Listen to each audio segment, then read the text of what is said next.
Fala galera, boa noite. Sejam bem-vindos ao podcast DevOps no Dia a Dia. Sou o Fernando. Mais uma live aqui com vocês para a gente trazer mais alguns assuntos aqui para a gente discutir as nossas estratégias aqui sobre o tema de DevOps.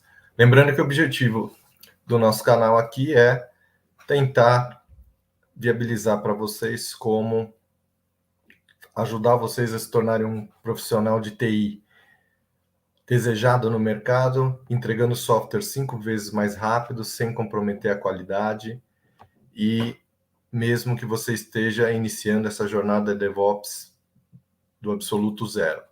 Hoje a gente vai falar de um tema aqui que normalmente acontece nas transformações DevOps. É comum a gente iniciar a jornada ou estar no meio da jornada e se deparar com alguns desafios, mesmo que a gente tenha já uma década de utilização das práticas de DevOps. É muito comum que a gente se depare ainda com esses desafios. O primeiro deles que eu quero comentar com vocês é a respeito da falta de velocidade. E aqui a gente tem vários fatores que a gente pode comentar que levam dentro de uma jornada DevOps, os times acabarem tendo um pouquinho de falta de tração, perder tração e perder um pouco de velocidade, que é o grande propósito de uma transformação DevOps, é você conseguir trazer mais agilidade com qualidade para colocar o teu produto mais rápido no mercado, em contrapartida na forma que você vinha fazendo em anos anteriores. Mas a gente tem alguns pontos. A gente tem, por exemplo, a questão do provisionamento de infra, como que a infraestrutura é provisionada, tanto para uma infra nova para o projeto, ou uma infra para fazer a instalação no ambiente, seu ambiente de teste, ambiente não produtivo, até mesmo ambiente de produção. Mesmo ela sendo on-premises, a gente pode e tem total condições hoje em dia de já trazer uma cloud privada e trazer recursos para trazer mais velocidade. Mas o provisionamento de infra, se não for nesses modos, é uma questão para prestar atenção, para evoluir, para melhorar.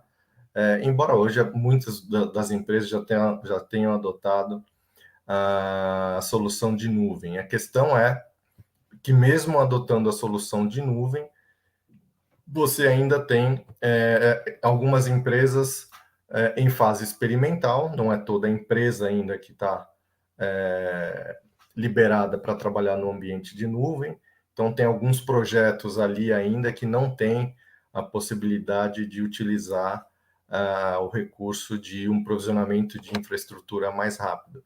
Mas isso logo já vai estar bem mais resolvido e implementado para a maioria das empresas. E uma solução interna, que é uma adoção inicial, é começar a trabalhar com nuvem internamente, justamente por questão, principalmente o mercado financeiro, olha muito a questão da segurança, mas já tem bastante velocidade, permitindo que você construa, pelo menos, os teus ambientes de teste ou de laboratório com maior agilidade. Mas o que importa mesmo é que a gente consiga colocar esses ambientes para rodar na esteira, de fato, nos seus ambientes não produtivos e até o ambiente produtivo. Um outro ponto que costuma desacelerar é a oferta de utilização do ferramental de ALM ou até mesmo o ferramental de pipeline. Se você está no início da jornada, o ferramental de ALM é o ferramental de apoio ao desenvolvimento de software, então você tem ali um issue tracker, que pode ser o Trello, pode ser o Jira, o acesso ao repositório, o acesso de código, o acesso ao release, o builder, que pode ser o Bamboo ou o Jenkins, enfim. Como que é o acesso a essas ferramentas, provido o acesso a essas ferramentas para os times de desenvolvimento? Os times de desenvolvimento precisam de velocidade. Então, já está no modelo as a service ou ainda é um modelo de atendimento via chamado? Eu vejo que muitas equipes estão evoluindo para o modelo de as a service, que é onde se ganha bastante velocidade. A mesma coisa a questão do pipeline. O pipeline já está configurado e aí tem vários sabores. Normalmente as empresas que iniciam a jornada de implementação de um pipeline começam com um time muito focado, atendendo os times de desenvolvimento, fazendo empacotamento do deploy, criando a esteira de deploy entre vários ambientes. Esse normalmente é o primeiro passo, até mesmo antes de fazer o provisionamento do pipeline, pensando nos critérios ou nos gates de qualidade que o próprio pipeline precisa ter até a chegada em produção, para realmente que seja um caminho único de produção. E aí, outro ponto que é importante, que é sempre bom comentar, é o processo de gestão de mudanças. O processo de gestão de mudanças é um processo que veio para ajudar a mitigar o risco de entrada de software em produção, seja a versão de software, seja a versão de infraestrutura, mas o que nós estamos falando aqui é de entrada de software em produção. A gestão de mudança, ela pode trabalhar de forma integrada com o pipeline. Então, você pode construir soluções aonde, olhando para o processo de gestão de mudanças, te permita, no momento que você chegue em produção, fazer a abertura da mudança de forma automatizada e mesmo que você não dispare a mudança para ser executada no mesmo momento em que a mudança é criada, você já ganha muita velocidade nesse processo. A questão é olhar para o processo de mudança e entender por quantas aprovações esse processo precisa passar, qual é a criticidade da mudança, dependendo da criticidade da mudança, aí a gente tem uma hierarquia para fazer a aprovação, pode chegar até o nível diretor, e aí não tem como mudar esse tipo de regra, que justamente são políticas ou normas que fazem parte das companhias para fazer a aprovação. O que você pode fazer, como eu falei, é automatizar esse processo, de forma que você consiga fazer todo o provisionamento e a gestão e a abertura da mudança de forma automatizada. E, em paralelo, se faz a aprovação, se faz a análise pelo time de gestão de mudança, e depois só fica a task lá no pipeline para apertar o botão e fazer a mudança propriamente dita.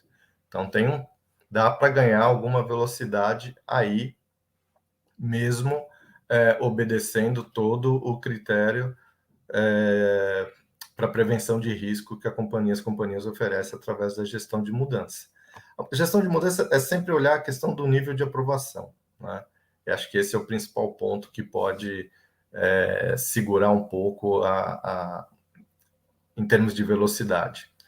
Outra questão é, dentro da esteira de entrega de software, qual é o número de equipes que trabalham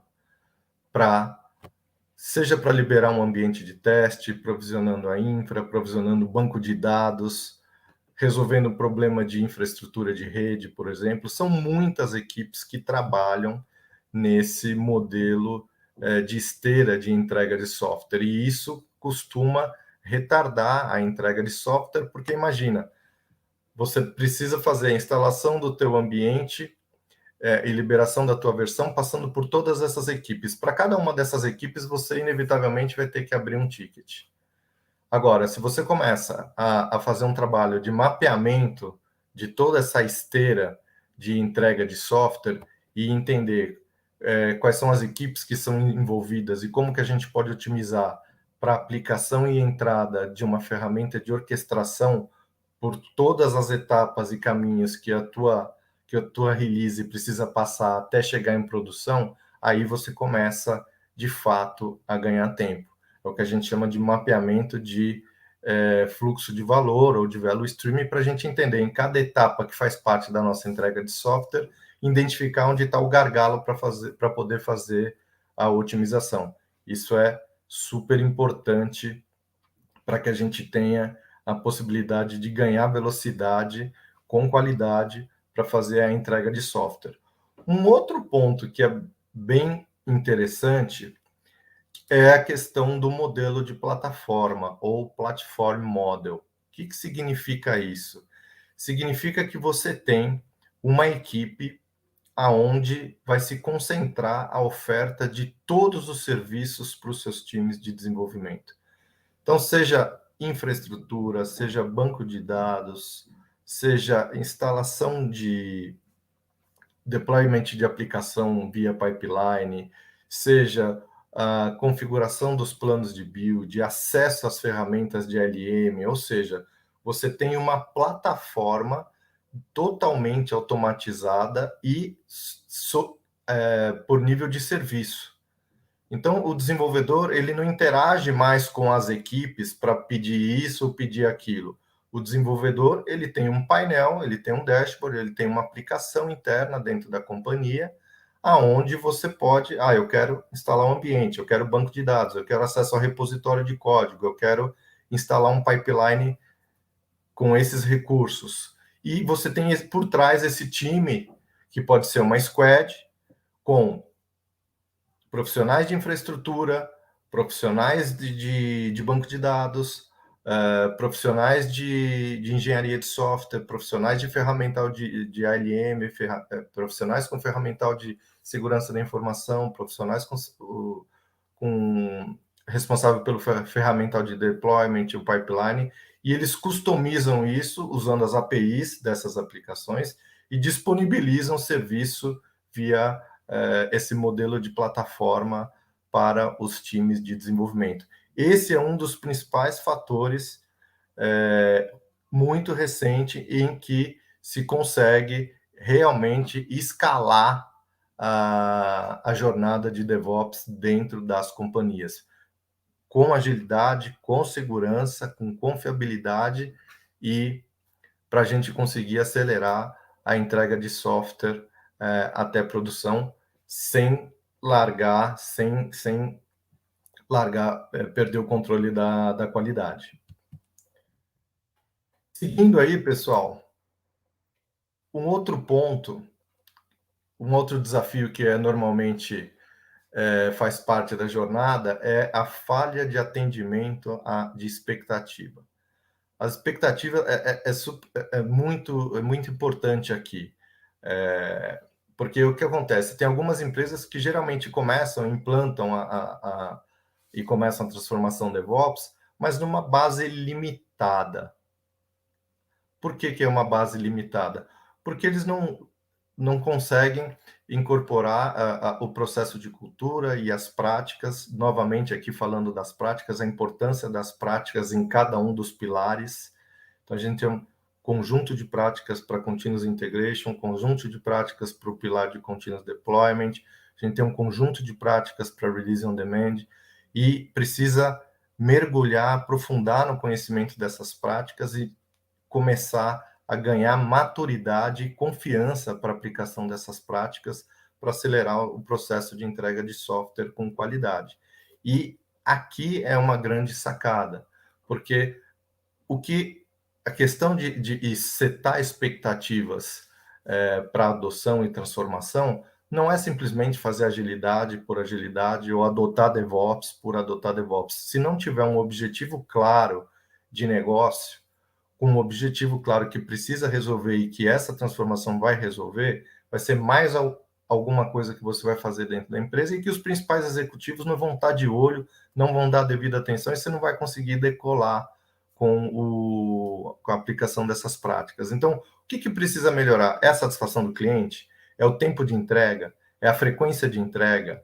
Precisa melhorar a qualidade na mudança? Precisa melhorar o tempo de resolução de incidente? O que precisa de fato melhorar para que se tenha possibilidade de fazer uma transformação em que os resultados sejam percebidos?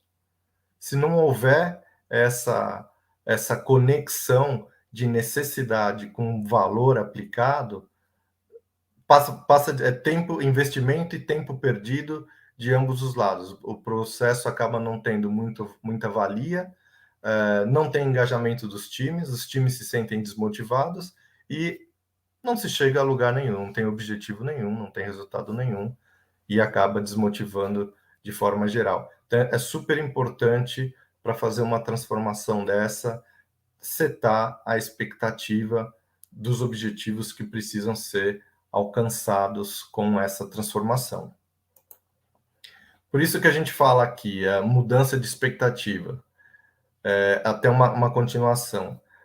Muitas vezes, não é que a transformação de DevOps não esteja atingindo as expectativas, mas tudo depende de como isso é setado no nível executivo e como isso é gerenciado em todos os times para fazer a adoção e dar seguimento nessa transformação. O que é muito comum acontecer, começam a adoção falando, não, vamos fazer a adoção das práticas de DevOps, porque é uma questão de inovação, é uma questão que a gente precisa melhorar a satisfação do cliente, só que no meio do caminho mudam a régua de checagem, de avaliação da evolução dessa transformação e começam a colocar coisas como produtividade, como custos, mudar a regra do jogo sem combinar com as pessoas que estão trabalhando nessa transformação. Isso causa uma desmotivação gigantesca no time. E falando de mudança, que já é um processo clássico de ter resistência, a palavra mudança normalmente está atrelada a ter muita resistência. Se você combina o jogo e no meio do jogo você muda a regra e não comunica essa mudança de regra, principalmente como os times vão ser avaliados, da forma como eles estão conduzindo a transformação, isso vai gerar uma desmotivação muito grande no time e a transformação ela vai perder tração. Por isso que é importante, reunião executiva de planejamento e acompanhamento, a liderança precisa entrar e participar e acompanhar, de fato, quais são os resultados que estão sendo percebidos. Precisa estar perto. O nível de liderança, de gestão, precisa estar perto, mesmo os executivos, que seja uma reunião executiva mensal, bimestral, até mesmo trimestral, mas o acompanhamento e a percepção e a sensibilidade que os resultados estão acontecendo e que os executivos, de fato, estão acompanhando, isso faz muita diferença no dia a dia para os times, para que eles consigam desenvolver o trabalho deles e ter uma motivação. Né? Precisa ter uma motivação para tocar uma jornada como essa. Então, esse tipo de projeto é um projeto grande, paga-se caro para consultorias virem especializadas e ajudar nessa transformação. Então, precisa fazer uma regra do jogo bem combinada aqui.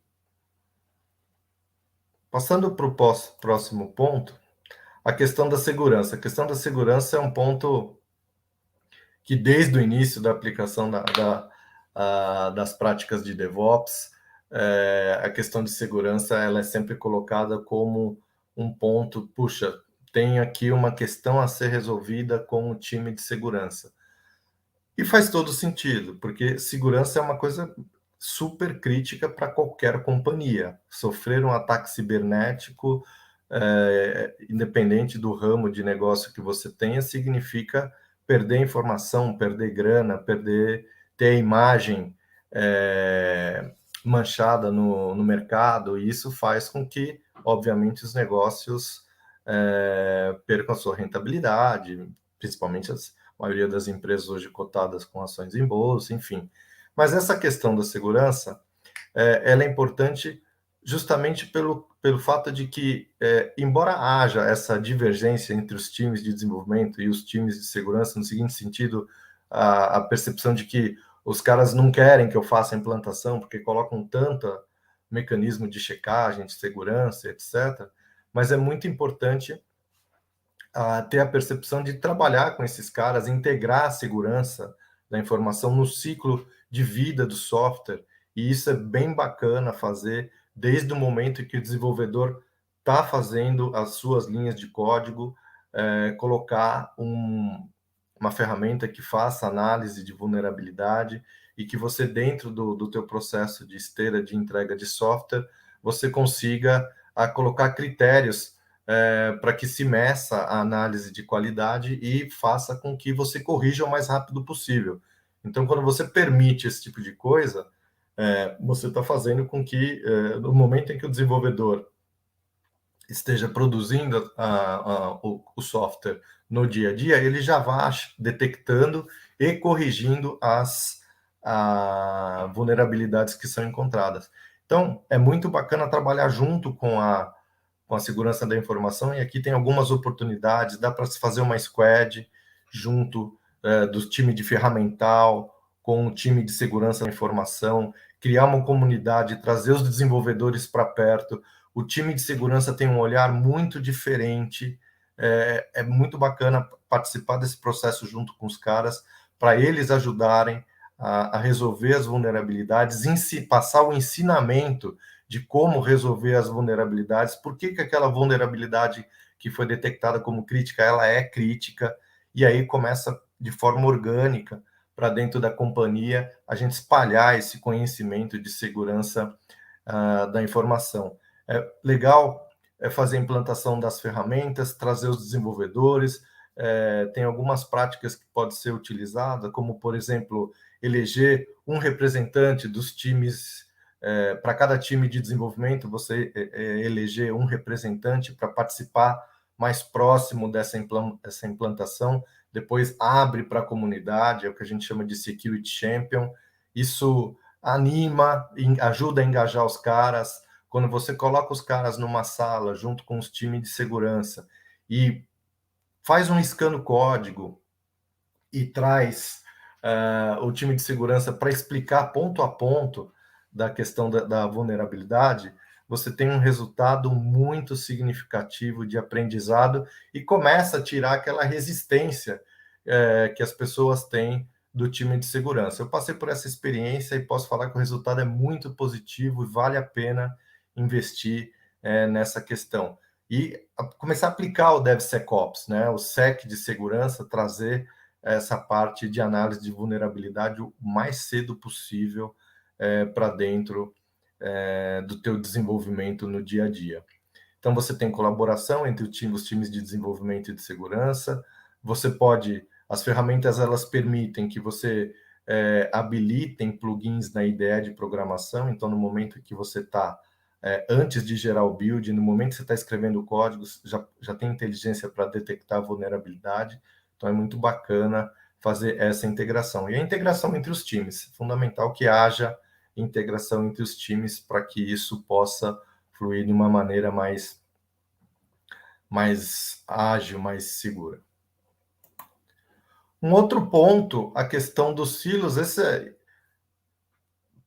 Passa ano, entra ano, e aqui é interessante, né? Porque mesmo agora, passado 20, já temos aí 20 anos de entrada dos frameworks de agilidade, mais 10 anos das práticas de DevOps, mas a questão dos silos ainda continua.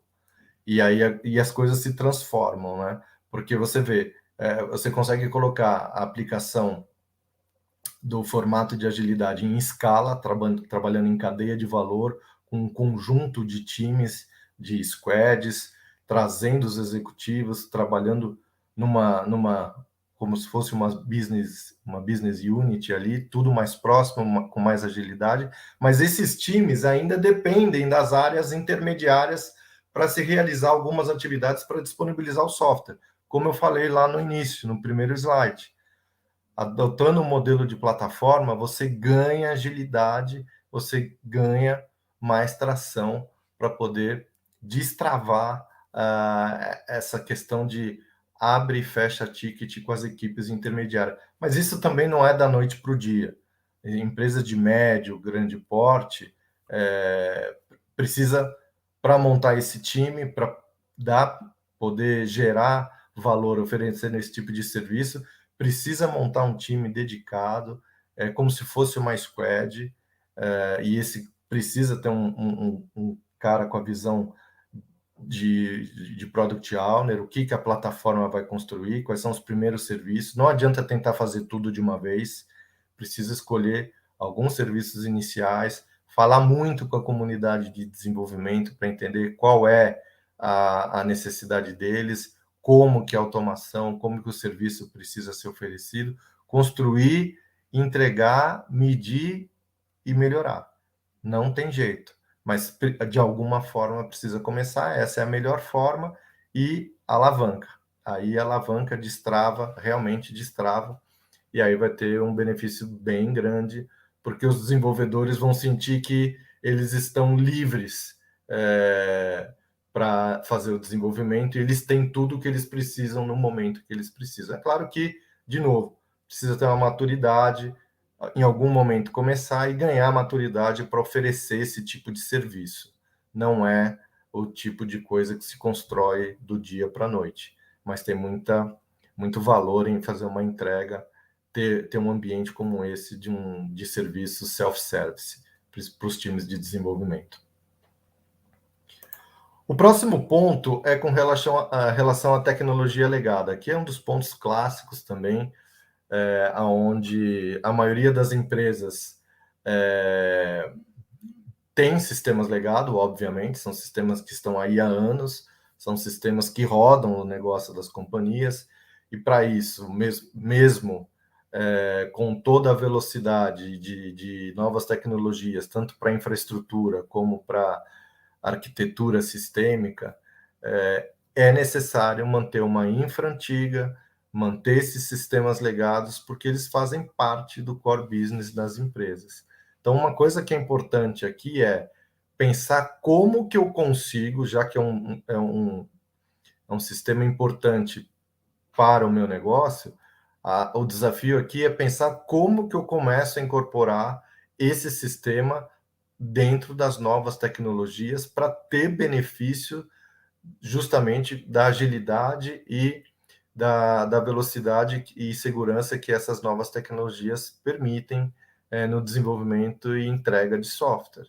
Então, é uma questão que tem que ser pensada, porque vai mexer na arquitetura desses sistemas que são antigos, e aí tem que é o trade-off, até que ponto vale mexer, até que ponto vale começar a transferir o sistema antigo para um sistema novo, com novas tecnologias. Eu vou reescrever, ou somente as próximas mudanças que forem solicitadas eu começo a desenvolver com uma outra arquitetura, provendo interface de integração com o sistema que já existe.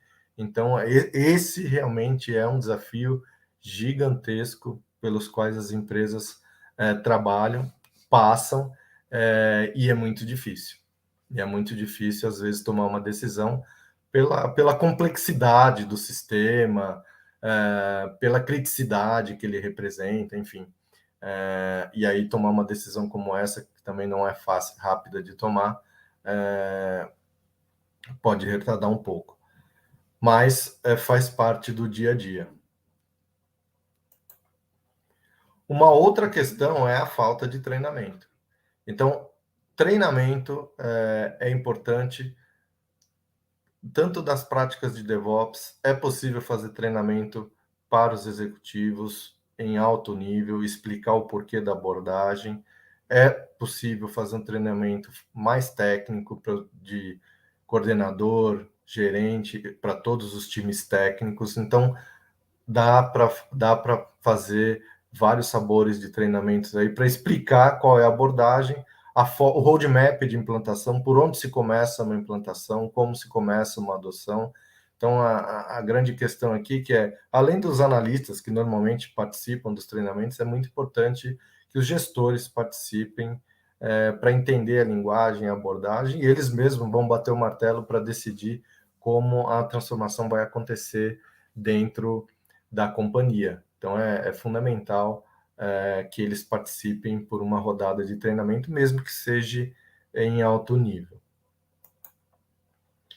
E, por último, a questão da resistência à mudança também é muito clássico, como eu falei no começo, e aqui vai depender muito do processo, do patrocínio, porque a mudança de mindset sempre aparece como o principal obstáculo. Hoje, nas principais pesquisas e relatórios, a gente vê a cultura, a mudança de cultura, como sendo um dos pontos mais críticos e mais altos aí, respondendo por 43% nas pesquisas, resistência organizacional 46%, falta de skill do nível de gestor, 42%, e não ter o suporte do nível de gestão, 40%.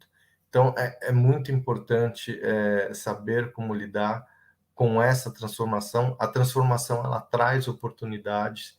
A empresa, quando busca uma transformação como essa, ela está olhando para que surjam novos líderes. Então, aqui é uma questão também de não se esconder dentro das áreas, aparecer trazendo, propondo alternativa, propondo soluções para que se consiga melhorar o negócio da empresa. E hoje em dia, negócio de empresa é software.